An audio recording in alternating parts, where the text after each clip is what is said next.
حضور نے ارشاد فرمایا ان رسالتا والنبوتا قد انقطعت، رسالت اور نبوت اب ختم ہو گئیں. فلا رسول بعدی ولا نبی بعدی، میرے بعد کوئی رسول بھی نہیں آئے گا، میرے بعد کوئی نبی بھی نہیں آئے گا.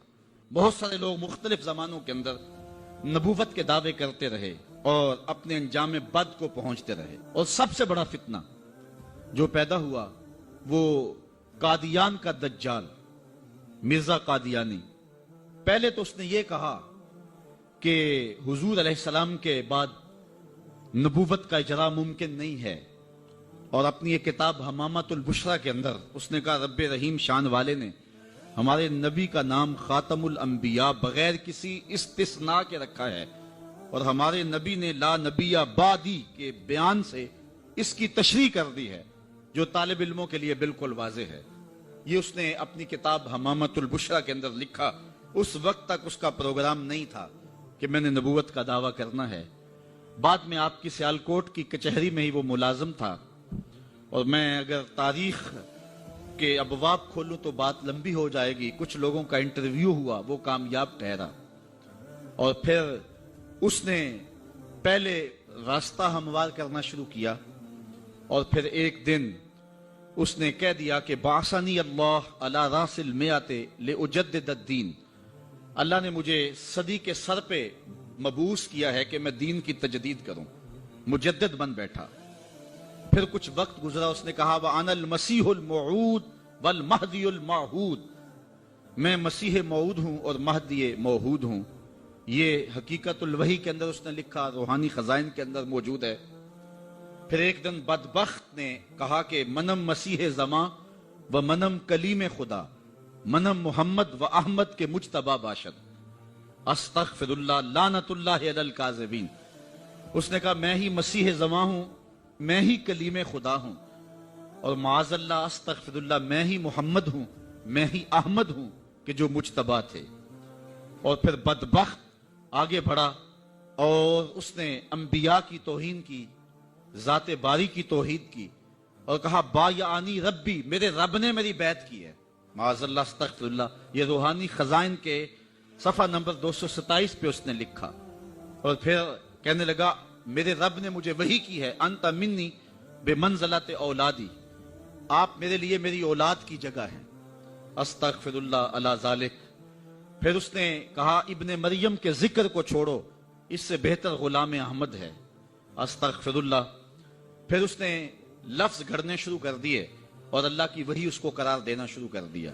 میرے پاس اتنا وقت نہیں ہے کہ اس کے حفوات اور اس کی بکواسات کو آپ کے سامنے رکھوں، لیکن جو اس نے وحی کے نام سے لوگوں تک پہنچایا وہ گالیاں تھیں، وہ لغویات تھے، وہ الوہیت کی توہین پر مشتمل باتیں تھیں، انبیاء کی توہین تھی، صحابہ اور اہل بیت کی توہین تھی، اور تضادات پر مشتمل باتیں تھیں.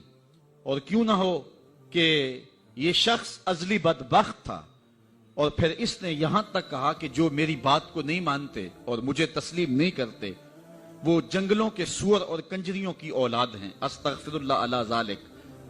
اور مسلمانوں کو اپنی حمایت اور اپنی اطاعت کے لیے اس نے ابھارا. جو زر پرست لوگ تھے وہ اس کے پیچھے لگ گئے، چونکہ جن کے مفادات اور مرزا قادیانی کے مفادات سانجے تھے تو انہوں نے اس کے پیچھے لگنا ہی تھا. چونکہ مرزا قادیانی جو ہے یہ انگریز کا لگایا ہوا پودا ہے. مختلف ویب سائٹس پر اسلام کے نام پر مرزائی آج بھی سرگرم عمل ہیں. اللہ تعالیٰ جل شانہ نے ہمارے علماء کو یہ توفیق نصیب فرمائی کہ وہ پوری قوت کے ساتھ ان کے مقابلے کے اندر نکلے. پیر سید جماعت علی شاہ رحمۃ اللہ تعالی علیہ، آپ نے فرمایا ان قریب ذلیل ہو کے مرے گا. پھر جہاں مرا آپ کو پتا ہے، گندگی میں لتھڑا ہوا تھا، تڑپتا ہوا مرا. اللہ تعالیٰ جل شانہ نے علماء کو طاقت دی، انہوں نے ناطقہ بند کر کے رکھ دیا. پھر جب پاکستان بنا تو سب سے زیادہ جن لوگوں نے مخالفت کی پاکستان کی وہ مرزائی تھے. پاکستان کے حق میں انہوں نے ووٹ نہیں دیا. آج بھی جو ربوے میں دفن ہوتے ہیں وہ امانتاً دفن ہوتے ہیں. ان کا عقیدہ ہے کہ پاکستان ٹوٹ جائے گا اور ہمیں اٹھا کر کے جو ہے وہ قادیان میں دفن کیا جائے گا. یہ وصیت کر کے وہاں دفن ہوتے ہیں.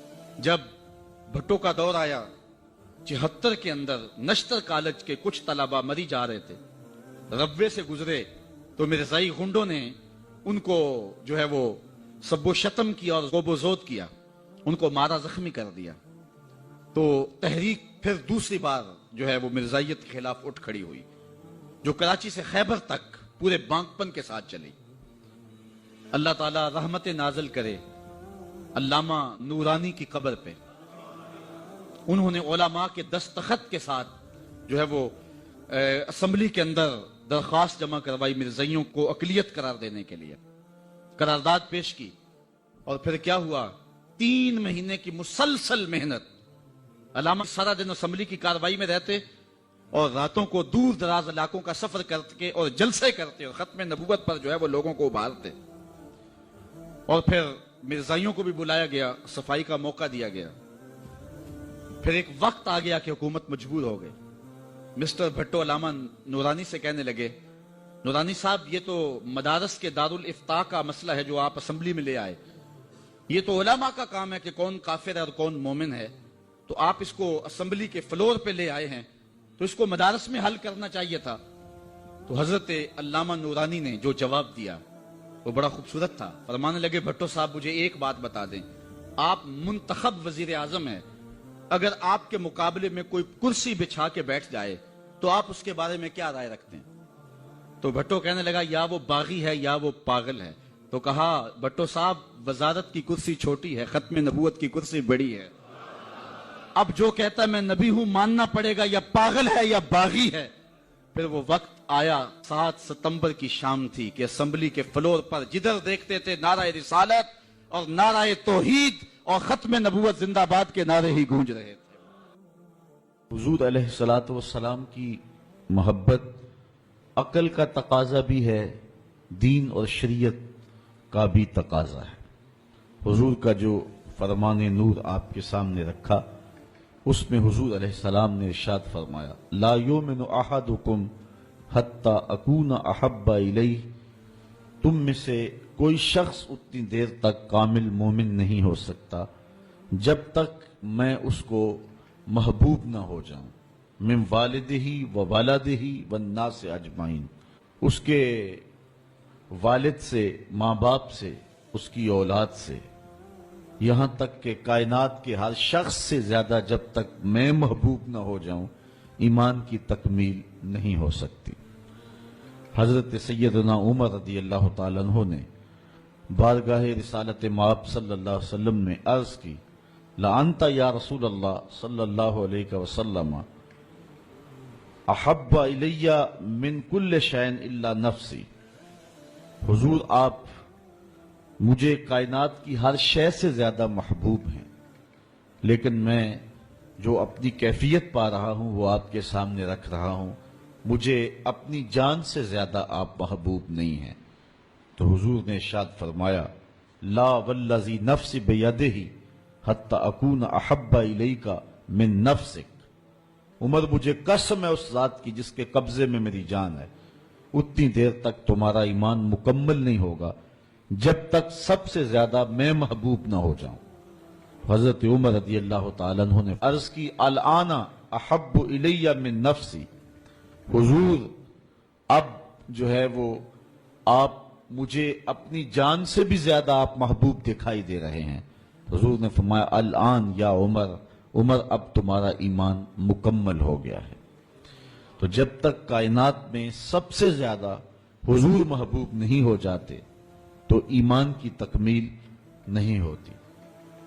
آقا کریم علیہ السلام کی مجلس نور سجی ہے، حضرت انس بن مالک رضی اللہ تعالی عنہ روایت کرتے ہیں، ایک شخص آیا اور حضور کی خدمت میں عرض گزار ہوتا ہے، متی الساعہ یا رسول اللہ، اے پیارے رسول صلی اللہ علیہ وسلم قیامت کب آئے گی؟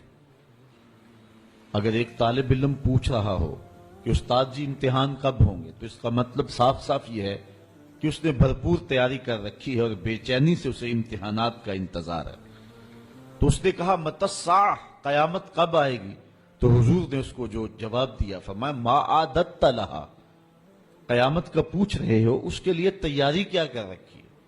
تو شخص کا جواب سنیے، اس نے عرض کی، ما عادت لها من کثیر صلاۃ ولا صوم ولا صدقہ ولکن احب اللہ ورسولہ، میں قیامت کی تیاری کے لیے نمازوں، روزوں اور صدقات کی کثرت نہیں رکھتا۔ بعض ہمارے خطبہ جوش خطابت میں کہہ دیتے ہیں کہ اس نے کہا کہ یا رسول اللہ نہ میں نمازیں پڑھی ہیں نہ میں روزے رکھے ہیں۔ یہ کیسے ہو سکتا ہے کہ ایک صحابی رسول ہو اور وہ نماز نہ پڑھتا ہو اور وہ روزے نہ رکھتا ہو؟ اس نے روزوں اور نمازوں کی کثرت کی نفی کی ہے۔ لفظ جو حدیث کے ہیں وہ یہ ہیں، اس نے کہا ما عادت لها من کثیر صلاۃ ولا صوم ولا صدقہ، میرے پاس نمازوں اور روزوں اور صدقے کی کثرت نہیں ہے۔ اس بات پہ مجھے کوئی تیاری کی صورت میں ناز نہیں ہے کہ میرے پاس بہت ساری نمازوں کا ذخیرہ ہے، صدقات میں نے بہت سارے کیے ہیں، لیکن جو میری تیاری ہے وہ یہ ہے ولیکن احب اللہ ورسولہ، میں اللہ اور اس کے رسول سے پیار کرتا ہوں، میری بس یہی تیاری ہے۔ تو اس جواب پر حضور علیہ السلام نے جو ارشاد فرمایا وہ سننے کے قابل ہے۔ آقا کریم علیہ السلام نے ارشاد فرمایا انت ما من احببت، تو جس کے ساتھ محبت کرتا ہے اسی کے ساتھ ہوگا۔ فرماتے ہیں کہ پھر ہماری خوشی کی انتہا نہ رہی، اور ایمان لانے کے بعد صحابہ سب سے زیادہ اگر کسی قول پہ خوش ہوئے ہیں، کسی بات پہ بہت زیادہ انہیں فرحت ہوئی ہے تو وہ اس بات پہ فرحت ہوئی ہے انت ما من احببت، تو اس کے ساتھ ہوگا جس کے ساتھ تو محبت کرتا ہے۔ یہ شروع سے پیغمبر حسن و جمال حضور علیہ السلام کی توہین و تنقیص کو شعار زندگی رکھتے ہیں۔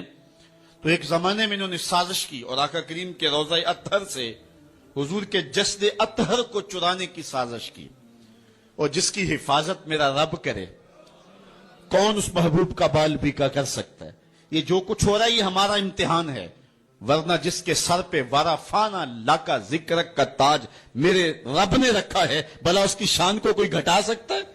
جدا ذکر خدا بلند کرے کیڑا جمعہ اس نو بند کرے، اس ذکر دا حافظ آپ خدا پڑھو لا الہ، خود اللہ حفاظت کرنے والا ہے ذکر کی۔ یہ تاج رب نے محبوب کے سر پہ رکھا ہوا ہے، اس لیے چاند کی طرف منہ کر کے تھوکنے سے چاند کی نوری کرنوں کو میلا نہیں کیا جا سکتا۔ تھوکنے والے کا اپنا منہ گندا ہوگا، لیکن چاند کل بھی روشن تھا، چاند آج بھی روشن رہے گا۔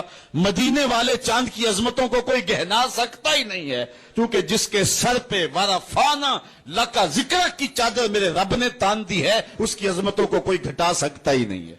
یہ امتحان ہمارا ہے، یہ آزمائش ہماری ہے۔ اللہ اکبر۔ تو میں نے کہا کہ یہ سعادت مند لوگوں کا مقسوم ہوتا ہے۔ تو اس زمانے میں یہ سازش کی کہ حضور کے جسد اطہر کو روضہ انور سے نکال لیا جائے، اور پھر باقاعدہ انہوں نے دو اشخاص کو وظائف پڑھا کر کے، داڑیاں رکھوا کر کے، جبہ و دستار پہنا کر کے مدینے میں بھیجا، صوفیاء کے، نیکوکاروں کے، علماء کے، زاہدین کے روپ میں، اور انہوں نے وہاں ایک جگہ کرائے پہ لے لی اور اپنی کارروائی کا آغاز کر دیا۔